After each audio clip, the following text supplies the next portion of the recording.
რა კავშირი აქვს ორშაბათს თეთრი სახლის ეზოში გასამართ UFC 250 ომთან? ორივეს ერთი და იგივე კითხვაზე უწევს პასუხისგაცემა. რას აკეთებ, როცა შენი მტერი წაბარბაცებულია? ის დამარცხებული არ არის. ჯერ არ დანებებულა და ნამდვილად არ განადგურებულა, მაგრამ სისხლის დის. ის თავს იზოლირებულად გზნობს. ის დაღლილია. შეგიძლია დაინახოთ, როგორ ზდის ოფლი და როგორ ებძვის ფეხზე დარჩენას.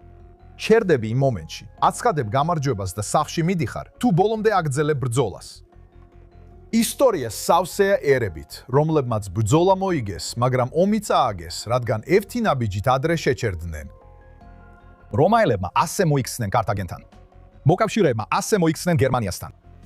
ორივე შემთხვევაში მათ სჯეროდათ, რომ საფრთხე განეიტრალებული იყო და ორივეჯერ შეცდნენ. დღეს ირანი იმავე მდგომარეობაში დგას, როგორც იმ ისტორიულ მომენტებში. მისი პროქსი ძალები განადგურებულია. მისი ეკონომიკა, როგორც ვიცით, უზარმაზარი ზეწოლის ქვეშაა. მის ბალისტიკურ სარაკეტო პროგრამას სერიოზული უკუსლები აქვს განცდილი. და მისი ბირთვული ინფრასტრუქტურა სერიოზულად დაზიანებულია. ჩვენ ვიცით, რომ მისი სტრატეგიული პოზიცია მთელ ახლო აღმოსავლეთში უფრო სუსტია, ვიდრე 10 წლების განმავლობაში ყოფილა. მაგრამ აი კითხვა. თუ ირანს ამ მომენტში გადარჩენის საშუალება მიეცემა, ვიზეიმებთ კი მშვიდობას? თუ უბრალოდ შემდეგ ომს ვგეგმავთ? დავბრუნდეთ 2200 წლით უკან. პირველი პუნიკური ომი რომსა და კართაგენს შორის მიმდინარეობდა ძვედეთ-სედითი 264-დან 251 წლამდე. ეს 23 წელი იყო. ეს იყო ერთ-ერთი უდიდესი ბრძოლა ანტიკურ სამყაროში. ეხლა რომა გაიმარჯვა.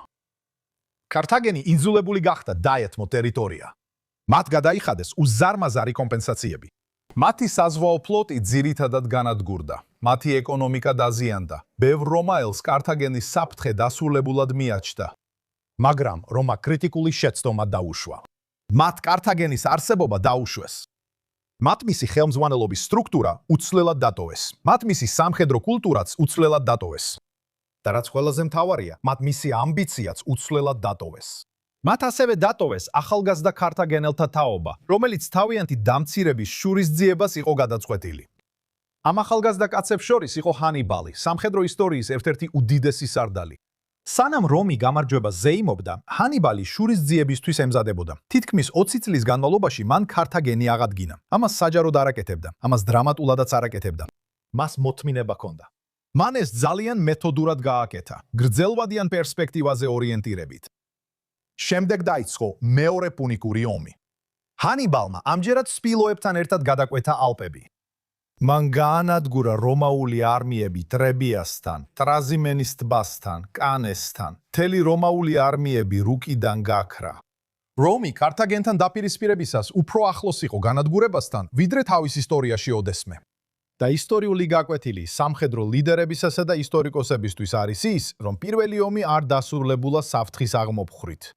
მან უბრალოდ გადადო საფრთხე. რომა საბოლოოდ გაიმარჯვა, რადგან ისწავლა ეს გაკვეთილი და დაბრუნდა კართაგენის გასანადგურებლად, საბოლოოდ კი მესამე პუნიკურ ომში სამუდამოდ გაანადგურა ისინი. მაგრამ მან უზარმაზარი ფასი გადაიხადა, რადგან პირველად ძალიან ადრე შეწყვიტა ბრძოლა. ეხლა 2000 წლის დროში წინ გადავინაცვლოთ. გადავიდეთ 1918 წელს. გერმანია მარცხდება პირველ მსოფლიო ომში. გერმანიის კაიზერი სცენიდან გადის. მისი ეკონომიკა სრულიად განადგურებულია. არმია შეზღუდულია. და ახლა გამარჯვებულები მოდიან ვერსალის ხელშეკრულებით და გერმანიას უზარმაზარ სანქციებს აკისრებენ. ბევრი ლიდერი ფიქრობდა, რომ გერმანია თაობების განმავლობაში განეიტრალებული იქნებოდა, მაგრამ თავად გერმანია უცვლელი დარჩა. მისი სამრეწველო ბაზა დააზიანეს, მაგრამ მაინც დარჩა. მისი სამეცნიერო ბაზა დარჩა. მისი ეროვნული იდენტობა დარჩა. ყველაზე მნიშვნელოვანი ის იყო, რომ გერმანიის ცხენისა და დამცირების გრძნობა დარჩა. დიახ, მართალია, ვერსალმა დაასუსტა გერმანია, მაგრამ მან გერმანია არ გარდაქმნა. ზუსტად ისე, როგორც რომმა პირველი პუნიკური ომის შემდეგ კართაგენი არ გარდაქმნა. პირველმა მსოფლიო ომმა არ აღმოფხვრა ის იდეოლოგია, რომელმაც ეს კონფლიქტი გამოიწვია. მან უბრალოდ შემდეგი თავის დასაწყისი გადადო. 20 წლის შემდეგ, როგორც ვიცით, ადოლფ ჰიტლერი გამოჩნდა.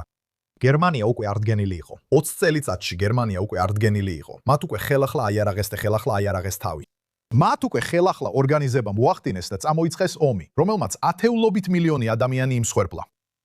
რა თქმა უნდა, დამატებით 6 მილიონი ებრაელი ჰოლოკოსტის დროს.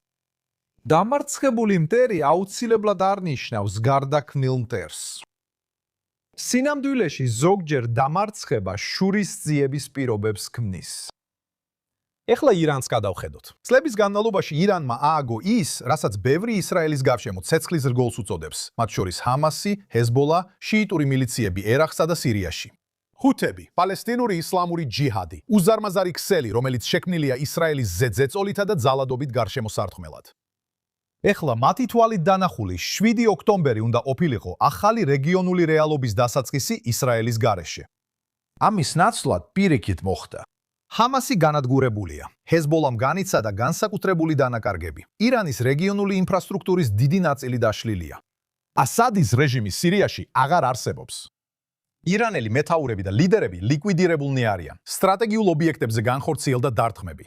ირანის სარაკეტო და ბირთვული ინფრასტრუქტურის დიდი ნაწილი სერიოზულად დაზიანდა. ფაქტობრივად ირანი დღეს უფრო სუსტია, ვიდრე ბოლო დროის ნებისმიერ მომენტში. სინამდვილეში ეს გასაოცარია. მაგრამ ეს არ ნიშნავს, რომ ის დამარცხებულია. ეს კი ნიშნავს, რომ ის მოწყვლადია. და მოწყვლადი მტრები ხშირად ხდებიან საშიში მტრები. ათწლეულების განმავლობაში ირანს რაკეტების გარდა კიდევ ერთი სტრატეგიული იარაღი ჰქონდა – ჰორმუზის სრუტე. გლობალური ნავთობის მიწოდების დაახლოებით მეხუთედი ტრადიციულად ამ ვიწრო წყლის გზით გადიოდა. ირანის შესაძლებლობა დაემუქრებინა ჰორმუზის სრუტეს მას უზარმაზარ ბერკეტს აძლევდა. ეს ირანისთვის გეოპოლიტიკური ბანკომატის ფუნქციას ასრულებდა. ჰორმუზის სრუტეზე ყოველი მუქარა გლობალურ შფოთვას ზრდიდა. ამ წყლის გზაზე ყოველი შეფერხება თეირანის გავლენას ზრდიდა. მაგრამ ეხლა უკვე დაახლოებით 2 თვეა გასული და გამოიცანით რა ხდება. სოფლიომ ძირითადად მოელგო ამ სიტუაციას. საუდის არაბეთმა გაზარდა აღმოსავლეთ-დასავლეთის მილსადენის გამტარუნარიანობა, როგორც ამ პოდკასტში ვილაპარაკეთ. არაბთა გაერთიანებულმა საამიროებმა შეიმუშავეს მარშრუტები, რომლებიც ჰორმუზს გვერდს უვლიან. ენერგეტიკული ბაზრები დივერსიფიცირდა. ალტერნატიული სატრანსპორტო კორიდორები გაფართოვდა. იცით, ირანს ჯერ კიდევ აქვს ბერკეტი, მაგრამ ეს შეიძლება იყოს ნახევარი იმაზე, რაც ადრე ჰქონდა და ეს მხოლოდ 2 თვეში. სინამდვილეში ირანის შესაძლებლობა მსოფლიო ეკონომიკამ ძევლად ჰქოლოდა ისე შემცირდა, როგორც არასდროს. შეგვიძლია წარმოვიდგინოთ, რა მოხდებოდა, რომ ისრაელს ირანის ატომური ბირთვული პროგრამა არ გაენადგურებინა.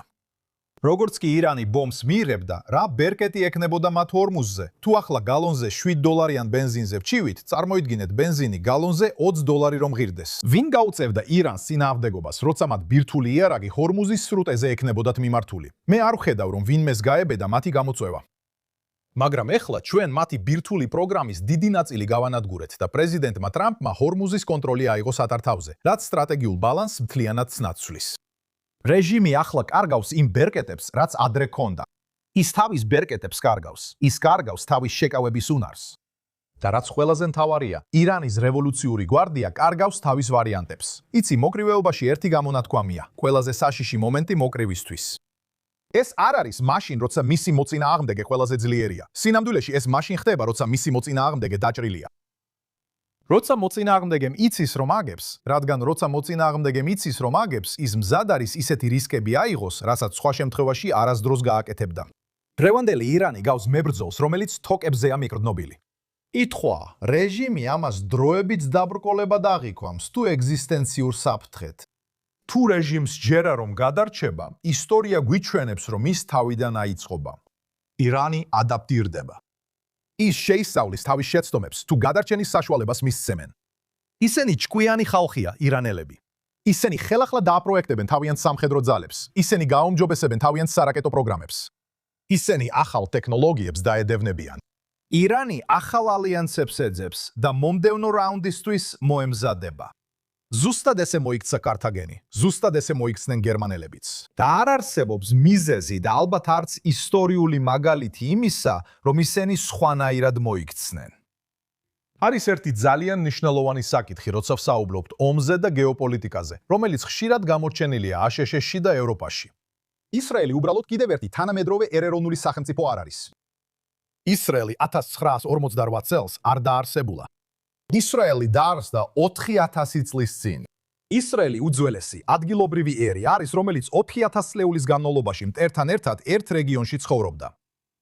ჩვენ ფარაონებმა დაგვესხნენ თავს. ჩვენ ასურელებმა დაგვესხნენ თავს. იმ დროის მსოფლიოში ყველაზე ძლიერმა არმიამ. ბაბილონელებმა 586 წელს ჩვენს ერამდე, როცა ისინი იმ დროის ყველაზე ძლიერები იყვნენ, ბერძნებმა, როცა ისინი იყვნენ ყველაზე ძლიერები და რომაელებმა, როცა ისინი იყვნენ ყველაზე ძლიერები. მოგვიანებით ჯვაროსნებმა და საბოლოოდ ებრაელებს ნაცისტებმა დაესხნენ თავს. ეხლა კი ისრაელს თანამედროვე ჯიჰადისტური რადიკალური მოძრაობები ესხმიან თავს. იმპერიები მოვიდნენ და წავიდნენ. ებრაელი ხალხი დარჩა. ისრაელის სახელმწიფომ ეს გაკვეთილი ისწავლა. ჩვენ არ გადარჩენილ ვართ იმიტომ, რომ ყოველთვის უფრო ძლიერები ან დიდები ვიყავით, არამედ იმიტომ, რომ ვისწავლეთ გაკვეთილი და ეს არის გაკვეთილი, რომელიც ისრაელის სახელმწიფომ ისწავლა ჩვენი საოცარი ისტორიის განმავლობაში.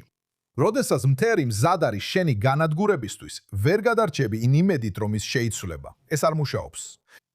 შენი გადარჩენა დამოკიდებულია იმაზე, შეძლებ თუ არა უზრუნველყო, რომ მტერმა ვეღარ შეძლოს თავისი განზრახვის შესრულება. ეს ცინიზმი არ არის, ეს ისტორიული გამოცდილებაა. ებრაელ ხალხს ძალიან ბევრი დროებითი გამარჯვება უნახავს სხვა ქვეყნებისგან, შიგნიდანაც კი, რომლებიც მომავალში კატასტროფად იქცა.